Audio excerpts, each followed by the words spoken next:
नमस्कार साथियों, स्वागत है आपका कंसेप्ट नर्सिंग क्लासेस में। आज की क्लास में RRB nursing superintendent exam special practice test number 184 solve करेंगे। Question number 1, percentage of oxygen delivered by use of a non rebreathing mask with a flow rate of 10 liters per minute is 20 to 35, 35 to 50, 50 to 60, 90 to 95। Percentage of oxygen delivered, एक रीब्रेदर mask, non रीब्रेदर mask में जो percentage होती है oxygen delivered की, ये आपको बताना है, जिसका फ्लो रेट है 10 लीटर्स पर मिनट। तो करेक्ट आंसर होगा option D, 90 to 95। Next question, simple or typical febrile seizures occur in infants below 3 months of age, 3 months to 5 years, 3 years to 8 years, pre-adolescents। Correct answer is option B, 3 months to 5 years। यहाँ पर जो simple या typical febrile seizures की बात हो रही है, तो अधिकांशतः ये छोटे बच्चों में देखा गया है, जो बच्चे 5 साल तक के होते हैं। और फेब्राइल सीजर का मतलब है ऐसे सीजर्स जो कि फीवर के कारण आते हैं। इस प्रकार से इसका करेक्ट आंसर ऑप्शन बी सही हो जाएगा। Next question, weight and length of a normal full term baby with birth weight of 3 kg at 1 year of age are expected to be 7 kg and 70 centimeter, 9 kg and 75 centimeter, 12 kg and 80 centimeter, 12 kg and 85 centimeter। यहाँ पर एक बच्चा है जो कि जन्म के समय 3 किलोग्राम का पैदा हुआ है। 1 साल बाद उसमें क्या अंतर आएगा, उसके वजन में, उसकी लंबाई में यहाँ पर पूछा गया है। तो 1 साल बाद इस बच्चे का वजन लगभग 3 गुना हो जाएगा, इसलिए यहाँ पर बी ऑप्शन सही होगा, 9 kg, और उसकी जो हाइट हो जाएगी 75 सेंटीमीटर हो जाएगी। इस प्रकार से यहाँ पर ऑप्शन बी सही हो जाएगा। Next question, using A placebo for pain control in certain case without the patients consent is justified and ethical, justified what unethical, deceptive what ethical, deceptive and unethical। तो यहाँ पर प्लेसिबो फॉर पेन, दर्द के control के लिए placebo का प्रयोग किया जा रहा है।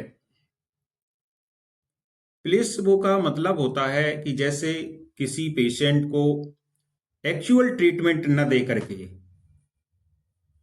ट्रीटमेंट का देने का एक नाटक किया जाए, तो इसको प्लेसिबो बोला जाता है।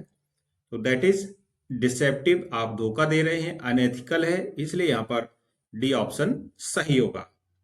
Next question, which of the following can be used for applying moist heat? Sitz bath, aquapad, hot water bag, commercial hot pack. Moist heat को अप्लाई करने के लिए कौन सा उपयोग किया जाता है? तो करेक्ट आंसर होगा option A, sitz bath. Next question, which action is most effective in preventing wound infections?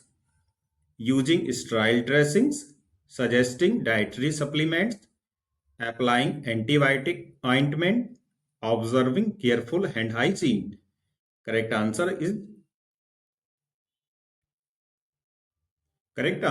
option D, observing careful hand hygiene। Next question, before administering enteric coated drug through a nasogastric tube, the nurse should first ensure option 1, crushing of the tablet, flushing the tube with warm water, checking for proper placement of the tube, taking the patient's vital sign। Correct answer is option C, checking for proper placement of the tube. Next question. Maslow's hierarchy of basic human needs is useful when planning and implementing nursing care as provide a structure for making accurate nursing diagnosis, establishing priorities of care, communicating concerns more concisely, integrating science into nursing care. Correct answer is option B, establishing priorities of care. यहाँ पर Maslow का जो एक pyramid है जिसमें उन्होंने जीवन की 5 आवश्यकताएं इस प्रकार से एक पिरामिड के माध्यम से बताई थी, तो इनमें बताया गया था कि basic human needs is useful when planning and implementing nursing care as provide a structure for, तो ये स्ट्रक्चर प्रोवाइड करता है एस्टेब्लिशिंग प्रियोरिटीज ऑफ केयर, एक केयर की प्रियोरिटीज होती है उसको एस्टेब्लिश करने के लिए इसको बताया गया था। नेक्स्ट क्वेश्चन की ओर चलेंगे। Which nursing organisation was the first international organisation of women nurses, इसमें से कौन सा ऐसा नर्सिंग ऑर्गेनाइजेशन है जो कि नर्सों का पहला इंटरनेशनल संघ माना जाता है? Option 1, the international council of nurses, the American nurses association, the national league for nursing, the national student nurses association. Correct answer is option A, बिल्कुल सही हो जाएगा। The international council of nurses एक ऐसा ऑर्गेनाइजेशन है जो कि 1930 में इसकी स्थापना 1899 में इसकी स्थापना हुई थी और इसका मुख्यालय, इसका जो हेडक्वार्टर है जिनेवा के स्विट्जरलैंड में स्थित है। Next question. Total parental nutrition TPN is administered through a central vein because of rapid rate of infusion, high volume of infusion, high osmolarity of solution, easy access. Correct answer is option C, high osmolarity of solution.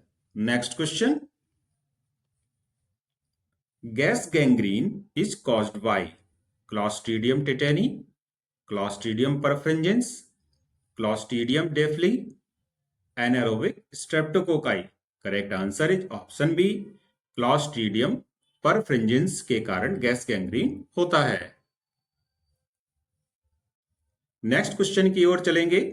Most important step in avoiding wrong side surgery is having a checklist procedure before surgery, avoiding patients with the same name on the list, avoiding patients with same conditions in the list, having a short operation list.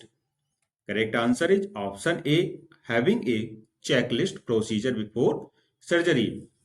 इसमें से most important step है बचाव, है एक ऐसा बचाव जिससे कि किसी पेशेंट की गलत सर्जरी होने से रोका जा सके। तो करेक्ट आंसर होगा कि उसकी जो चेकलिस्ट है, चेकलिस्ट प्रोसीजर अपनाया जाए बिफोर सर्जरी के पहले। Next question. Transmission of HIV to healthcare workers during surgery can be prevented by routine screening of all patients using universal precautions, avoiding surgery on HIV patient, antiretroviral prophylaxis for the healthcare worker. Correct answer होगा एक HIV worker, एक HIV patient है, तो किस प्रकार से हम लोग उसमें बचाव कर सकते हैं, एक हेल्थ केयर प्रोफेशनल किस प्रकार से बचाव कर सकता है सर्जरी के समय पर। तो देखिए, इसका बचाव का एक ही उपाय है कि जो भी यूनिवर्सल प्रिकॉशंस हैं वो अपनाए जाएं, इसलिए यहाँ पर बी ऑप्शन सही हो जाएगा। Next question. Most common topical treatment used for burn wound which is effective against both Pseudomonas and MRSA is silver sulfadiazine, 0.5% silver nitrate, mefenide acetate, soframycin. Correct answer is option A, silver सल्फरडाइजीन एक ऐसा topical treatment है, एक ऐसा chemical है जो कि burn के जो घाव होते हैं उनमें प्रयोग होता है और यह सीडोमोनास और एमआरएसए दोनों के खिलाफ अच्छा काम करता है। इस प्रकार इसका करेक्ट आंसर हो जाएगा option A, silver sulfadiazine. Next question की ओर चलेंगे। Best and easy way to monitor resuscitation in a burn patient is monitoring pulse rate, monitoring blood pressure, monitoring urine output, monitoring hematocrit. Correct answer is option C, monitoring urine output. रिसक्सीटेशन monitor करने का एक burn patient में सबसे अच्छा उपाय है उसका क्या, मॉनिटरिंग यूरिन आउटपुट उसका मॉनिटर किया जाए। Next question.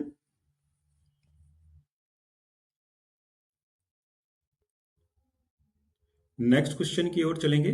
Lucid interval is seen in intracerebral haemorrhage, extradural haemorrhage, acute subdural haemorrhage, chronic subdural haemorrhage. तो पहले बात करते हैं यहां पर जो क्वेश्चन में दिया गया है ल्यूसिड इंटरवल। ल्यूसिड इंटरवल एक ऐसा पीरियड होता है, एक ऐसा टाइम पीरियड होता है कि जिसमें किसी पेशेंट की हेड इंजरी हुई हो और वो पेशेंट क्या है, आपको हेल्दी लगने लगा हो, सिम्टम्स उसके गायब हो गए हों, लेकिन अचानक से उसकी स्थिति बिगड़ जाती है, खराब हो जाती है, तो इसको हम लोग बोलते हैं ल्यूसिड इंटरवल। तो इस प्रकार से ऐसा क्यों होता है? तो ऐसा होता है कि जो क्लॉट उसके ब्रेन में था हेड इंजरी के कारण, अब वो क्लॉट इतना बड़ा हो चुका है या इतना ऐसा हो चुका है कि अब वह क्लॉट ब्रेन को सप्रेस करने के लिए, ब्रेन को दबाने के लिए पर्याप्त है। कुल मिलाकर के एक क्लॉट ब्रेन को दबाने के लिए, सप्रेस करने के लिए पर्याप्त है, जिससे कि वो ब्रेन को गड़बड़ करेगा, उसकी जो नॉर्मल फंक्शनिंग है उसको डिस्टर्ब करेगा, और ये होता है इपीड्यूरल हेमाटोमा के कारण। इस प्रकार से इसका करेक्ट आंसर है option B, extradural haemorrhage. Next question. All the following suture materials are absorbable except polyglycolic acid, that is known as Vicryl, chromic catgut, polypropylene, polydioxanone, PDS. Correct answer is option C, polypropylene, जिसको prolene भी कहते हैं, एक ऐसा suture material है जो कि non absorbable होता है, इसलिए ये ऑप्शन यहां पर सही हो जाएगा। Next question. A patient with diabetes insipidus characteristically complains of fatigue, hunger, thirst, weight loss. एक डायबिटिक इंसिपिडस का जो मरीज है वो किसकी शिकायत करता है? Correct answer is option C, thirst की। Next question. The fluid preferred for initial resuscitation of a patient with hemorrhagic shock is Ringer's lactate, whole blood, 5% dextrose, fresh frozen plasma. Correct answer is option A, Ringer's lactate. Next question. Nyctalopia and Bitot spot are due to deficiency of vitamin A, vitamin C, vitamin D, vitamin E. Correct answer is option A, vitamin A. Next question. 1 point of 10% dextrose yields how much calories? 100 calorie, 200, 300, 400. Correct answer is option B, 200 calories. Next question. The thick collection of nerve fibers that connects the two hemispheres of the brain is called corpus callosum, hypothalamus, pons, brainstem. Correct answer is option A, corpus callosum. Next question. Goodale airway is oropharyngeal airway, nasopharyngeal airway, laryngeal airway, tracheal airway. Correct answer is option A, oropharyngeal airway. Next question की ओर चलेंगे. All of the following are complications of immobility except pneumonia, deep venous thrombosis, pressure source, hepatic failure. Correct answer is option D, hepatic failure. Next question. Which of the following represents lead second of electrocardiography? Right leg to right arm, left leg to left arm, right leg to left arm, left leg to right arm. Correct answer is option B, left leg to left arm. Next question. In Trendelenburg position, the foot end of the bed is elevated, the head end of the bed is elevated, patient is put in decubitus position, patient is put in prone position. Correct answer is option A, the foot end of the bed is elevated. Next question. Gastric lavage should not be done in option A, antipsychotic drug poisoning, corrosive poisoning, organophosphorus poisoning, organochlorine poisoning. Correct answer is option B, corrosive poisoning में gastric lavage नहीं करनी चाहिए. Next question. Which of the following clinical nursing practices is recommended as most important to healthcare and nursing professionals today? Option A, primary care nursing, B, community based nursing, C, authoritative nursing, D, evidence based nursing. Correct answer is option D, evidence based nursing. Next question. The oral clinical thermometer records a temperature of 102 degree Fahrenheit in a patient scheduled for surgery. What the patient is afebrile to touch, the first thing to be done by the recording nurse is to: option A, inform the in charge nurse, B, inform the doctor, C, validate the findings, D, document the finding. Correct answer is option C, validate the finding. Next question. Which route one uses to identify hypothermia in a newborn? Oral, anal, rectal, surface probe. Correct answer is option C, rectal.